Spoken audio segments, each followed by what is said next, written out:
Hello everyone, this is Shraddha Upadhyay, Assistant Professor of English from Arts and Humanities Department of Sri Rawatpura Sarkar University. Today I am going to tell you about the Emerson's Transcendentalism, also known as the concept of man, God and nature. A movement in 19th century American literature and thought it called the people to the view of their object in the worldwide smaller versions of the whole universe and to trust their individual intuition. Before understanding about transcendentalism, let's first talk about the father of transcendentalism. Ralph Waldo Emerson, called in his own day the sage of Concord. He is the father of American Transcendentalism. He is the founder of Transcendental Club in Concord. He is one of the most influential quarterly of the mid-century. His small prose poem Nature has been called the Bible of Transcendentalism, and his influence has been profound and far-reaching.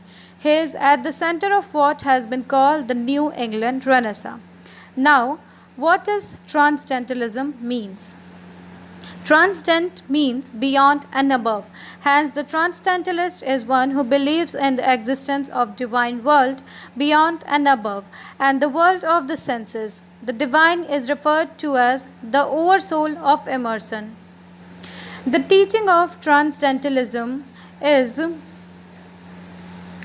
the rise of democracy, the romanticism, and the revolt against the Puritan orthodoxy. Ultimate reliance of the human being is and must be on his own mind and conscience. His own sense of right, the power of perceiving moral distinction, is the highest faculty given us by God. Emerson's central doctrine of self-reliance, the moral sense and the exact correspondence between natural and moral law. In the ultimate analysis, transcendentalism is nothing new but an amalgam of various philosophies or ways of thought, both of East and West.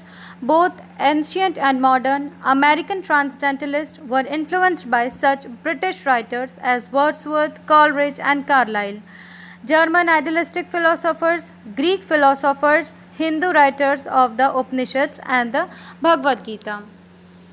Now, the nature, one sense of man, God, and nature. Emerson's Nature, the Bible of Transcendentalism, state his basic concept of man, God, and nature.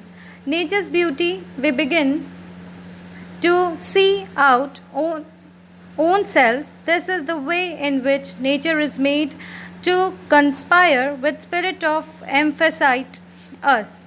The ground of our being is this beauty, this underlying principles of once we apprehend this truth, we begin to rely to existence. Emerson's thought as to the oversoul being the ground of man's existence. The foundation of man are not in matter but in spirit. He always advances his argument in terms of thesis, antithesis, subject, object, challenge, response. Thus, all of this, Emerson's philosophies is therefore all-inclusive, seeking to reconcile all contrasts. It has been suggested that Emerson's essays are based on his concept of the oversoul, which visualized an organic synthesis of all diverse elements of human experience. So, this is the concept of transcendentalism by Emerson's. Thank you.